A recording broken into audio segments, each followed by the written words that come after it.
Bisan og dili direktang mapektuhan sa bagyong Betty, naka-alerto na ang gikinahanglang human resource and equipment kung ugaling mubunok ang kusog nga uwan sa nagkalain-laing bahin sa Eastern Visayas. Ang live report ni Femari Dumabok. Fem, kumusta diya?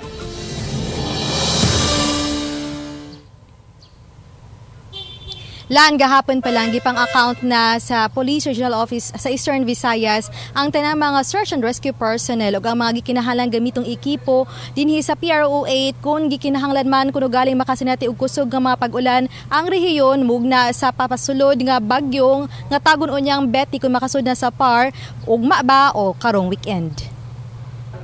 Kini mga generator set, mga chainsaw, pala, life vest, handheld radio ug uban pang magamit sa search and rescue operation na andam na. Ang mga personnel nga moresponde sa unsa mang alarma sa natural disaster naka-standby na usab sa tibok rehiyon dinhi sa Eastern Visayas. Sama na lang dinhi sa Tacloban City Police Station Office. So kahapon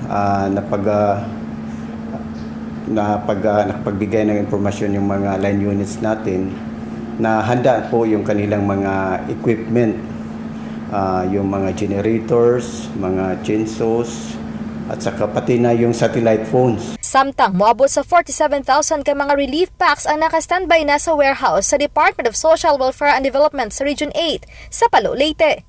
Mato di Attorney Jonalindi Chua, ang Information Officer sa DSWD8, ganito pang miaging mga adlaw gipadala na nila ang pang-replenish nga relief pack sa unom ka mga probinsya sa rehiyon o gipadala na sa mga munisipalidad.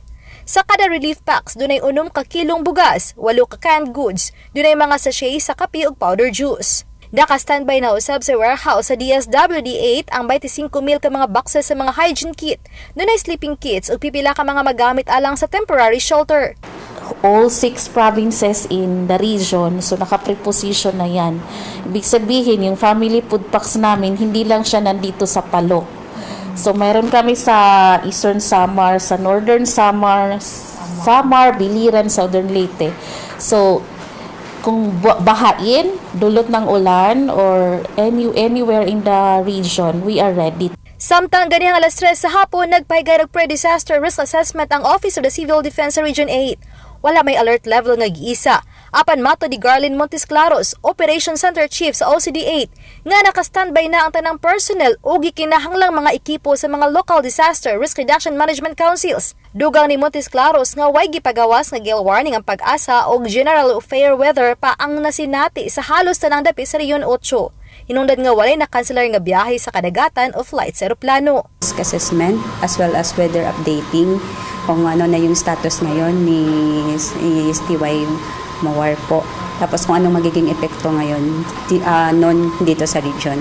Aside from weather updating, yung magiging effects po nito, so flooding and landslide. Kaya may presentation din po from MGB kung anong mga munisipyo at ilang barangay yung pwedeng maapektuhan.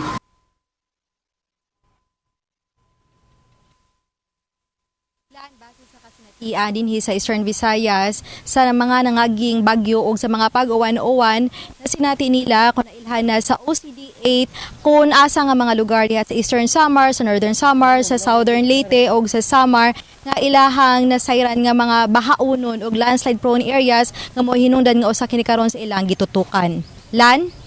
Okay, daghang salamat, Femari Dumabok.